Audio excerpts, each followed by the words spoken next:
మంత్రి రెడ్డి గారి పేరు చెప్పిన ఇంకా మాజీ ఉప ముఖ్యమంత్రి గారు పెద్దలు అన్నగారు డాక్టర్ తాటికొండ రాజయ్య గారు, భూపాలపల్లి మాజీ శాసనసభ్యులు గౌరవనీయులైన గండ్ర వెంకటరమణారెడ్డి గారు, సత్తుపల్లి మాజీ శాసనసభ్యులు సీనియర్ నాయకులు అన్న సండ్ర వెంకట వీరయ్య గారు, మహబూబాబాద్ జిల్లా పరిషత్ చైర్మన్ సోదరి బిందు గారు, ఇంకా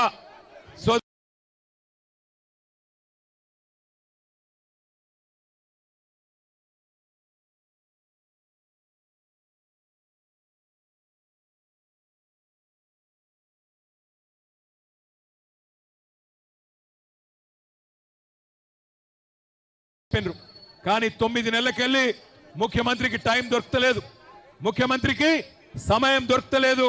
సొంత నియోజకవర్గంలో ఓటేసి గెలిపించిన అక్కడి ఆడబిడ్డలు, గిరిజన ఆడబిడ్డలను కానీ అక్కడ ఉన్న దళిత అన్నదమ్ములను కానీ కలుసుకునే టైం ముఖ్యమంత్రికి లేదు. ఎక్కే విమానం దిగే విమానం, ఢిల్లీకి పోవాలి రావాలి 28 సార్లు వేయండు, 28 రూపాయలు కూడా తేలేకపోయిండు. అట్లాంటి ముఖ్యమంత్రి ఈరోజు సొంత నియోజకవర్గంలోనే ఈరోజు తిరుగుబాటును ఎదుర్కొంటా ఉన్నాడు. మొన్న జరిగింది అధికారులకు వ్యతిరేకంగా జరిగిన నిరసన ప్రదర్శన కాదు, అధికారులు పోతే నిరసన వ్యక్తం చేసిండ్రు. అదే రేవంత్ రెడ్డి పోతే ఉరికిచ్చి కొట్టేటోళ్ళు మొన్న మా గిరిజన అన్నదమ్ములు. ఇది వాస్తవం. ఎందుకంటే మీకు తెలుసు, ఇదే భారతదేశంలో ఈయన కంటే నేను చాలా గొప్పవాడిని అనుకునే నరేంద్ర మోడీనే, భారత ప్రధానమంత్రినే సంవత్సరం పాటు రైతులు ఆందోళన చేస్తే ఆ నల్ల చట్టాలు వెనుకకు తీసుకోక తప్పని పరిస్థితి. అది రైతుల పవర్ భారతదేశంలో. ఇలా రైతులతోనే పెట్టుకున్నాడు రేవంత్ రెడ్డి. చిన్న సన్నకారు రైతులు బక్కజిక్కిన ప్రాణాలు, వాళ్ళతోని ఇలా జులుం చేసే ప్రయత్నం చేస్తా ఉన్నాడు.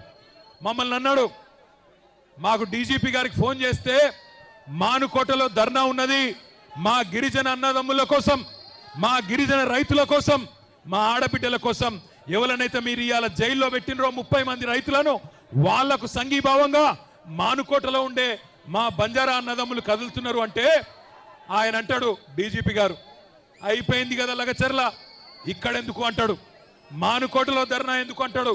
ఒక్క మానుకోటలోనే కాదు రేవంత్ రెడ్డి, ఈ రాష్ట్రంలో అవసరమైతే ఎక్కడెక్కడ బీద వాళ్ళు ఉన్నారో, ఎక్కడెక్కడ గిరిజన రైతులు ఉన్నారో, ఎక్కడెక్కడ మా దళిత అన్నదమ్ములు ఉన్నారో, ఎక్కడెక్కడ బలహీన వర్గాల అన్నదమ్ములు ఉన్నారో, మొత్తం 119 నియోజకవర్గాల్లో అవసరమైతే ఆ కొడంగల్ బక్కజిక్కిన రైతుల కోసం తప్పకుండా బీఆర్ఎస్ పార్టీ ధర్నా చేస్తుంది, కదం దొక్కుతుంది, కదులుతుంది. నీ ప్రభుత్వాన్ని కూకటి వేళ్లతో పెగిలించేదాకా వదిలిపెట్టమనే మాట కూడా విజ్ఞప్తి చేస్తా ఉన్నా. ఇంకొక మాట నేను అడుగుతా ఉన్నా, మిమ్మల్ని ఆలోచించమని కోరుతున్నా. ఎవరి కోసం? ఫార్మా విలేజ్ అల్లుని కోసం అక్కడ ఫార్మా దుకాణం పెట్టి వాళ్ళ సొంత అల్లుని కోసం ఇవాళ పేదవాళ్ళ భూములు గుంజుకునే ప్రయత్నం చేస్తా ఉన్నాడు. ఈ ముఖ్యమంత్రి పేదోళ్ళ కోసం పనిచేస్తలేడు. అదాని కోసం, అల్లుని కోసం, అన్నగాని కోసం, తమ్ముడి కోసం, వాళ్ళ కోసం తప్ప రాష్ట్రంలో రైతుల కోసం కానీ పేదవాళ్ళ కోసం కానీ ఈ ముఖ్యమంత్రి పనిచేస్తలేడు. ఒక్కసారి ఆలోచించండి.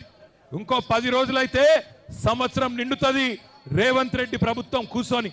ఏం చెప్పిండు అన్నాడు, యాదకొండల మీ అందరికీ మహబాద్కి వచ్చి ఇవాళ ఇక్కడున్న ఎమ్మెల్యే